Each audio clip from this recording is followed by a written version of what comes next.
Do sétimo ano do Colégio Novo Milênio. Espero que todos estejam muito bem. Bom, nós vamos tratar hoje sobre a questão da unidade 3, certo? Vamos falar sobre o desmatamento, o Código Florestal e as unidades de conservação, que estão aí no módulo de vocês da página 408 até a 414. Espero que vocês possam ter uma boa compreensão e qualquer dúvida, eu estou aqui para retirar. Nós vamos falar agora sobre a questão do desmatamento, que começa aí no livro de vocês, na página 408.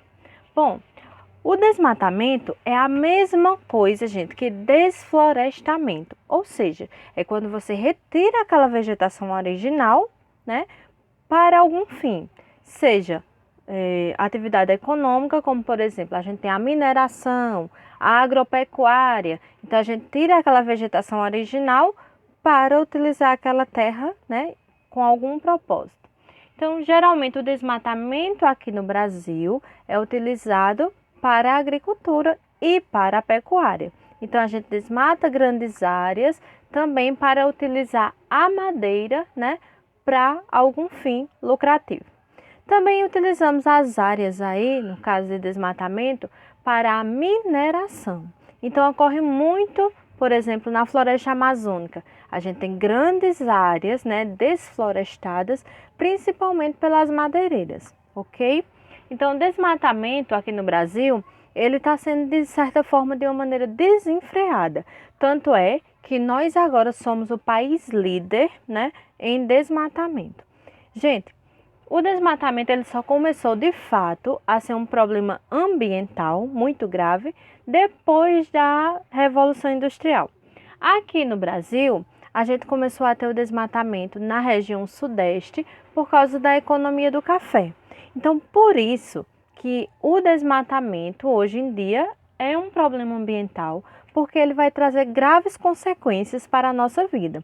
Uma dessas consequências é em escala global, como por exemplo a questão do aquecimento global. O aquecimento global é causado também pelo desmatamento, certo? A gente também tem a questão das matas ciliares. As matas ciliares são aquelas vegetações que acompanham aí o leito dos rios, que fica aí próximo aos açudes, aos lagos. Então, essa mata ciliar, ela está sendo também alterada e isso altera aí, no caso, o curso dos rios. Os rios, eles podem também vir a desaparecer por causa do desmatamento. Vocês vão ver aí na página 408, em 25 anos, o mundo perdeu área florestal do tamanho da África do Sul.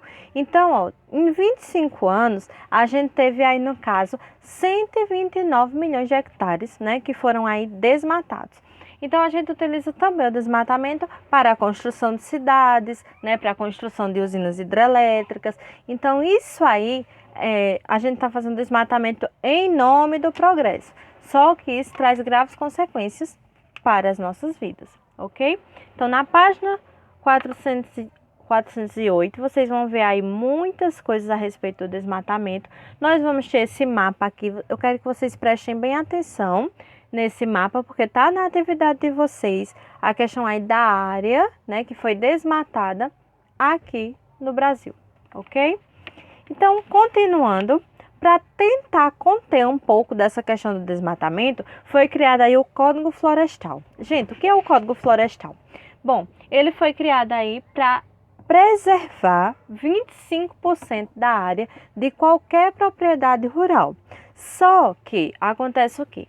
O Código Florestal foi criado em 1934. A gente precisou fazer alguns ajustes nele, Em 1965, esse Código Florestal ele foi novamente, revisto, aí mudado algumas coisas.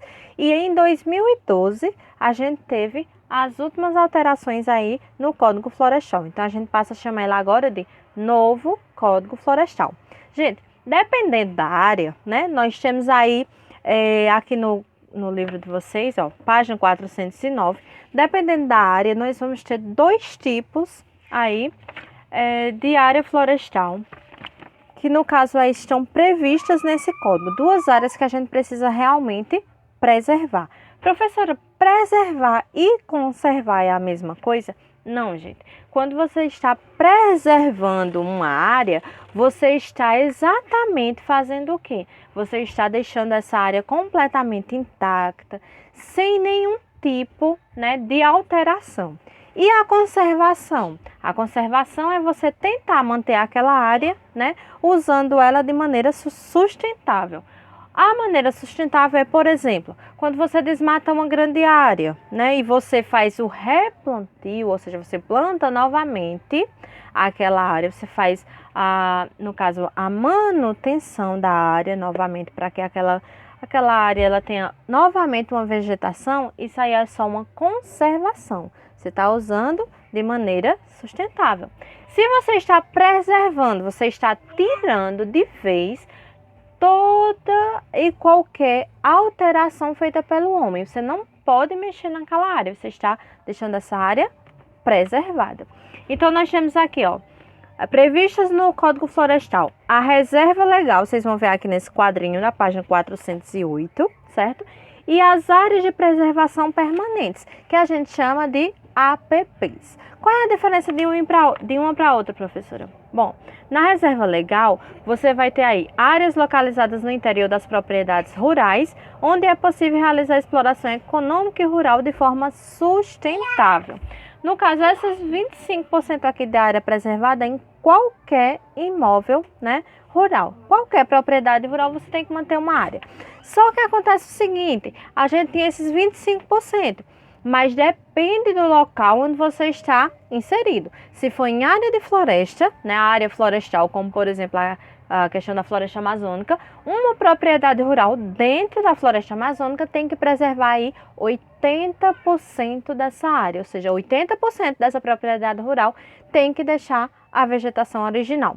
Se for na área do cerrado, como a gente já viu em outras aulas, o cerrado ele fica na parte central do Brasil. Então, se for na área do cerrado, você tem que preservar aí 35% dessa área. E se for nas demais áreas, né, ou seja, nos demais domínios que a gente viu aí nas outras aulas, você tem que preservar aí, no mínimo mesmo, 20%. Então, esses 25% aqui, eles são, no caso, de maneira geral. Só que se você tiver em área florestal, você vai deixar uma área bem maior preservada. Se você estiver na área do cerrado, 35%. E se você estiver em qualquer outra área do país, que no caso isso aqui, esses números, essas porcentagens só valem para o Brasil. Em qualquer outra área, você tem que deixar no mínimo 20% de reserva legal, certo? Ó, as APP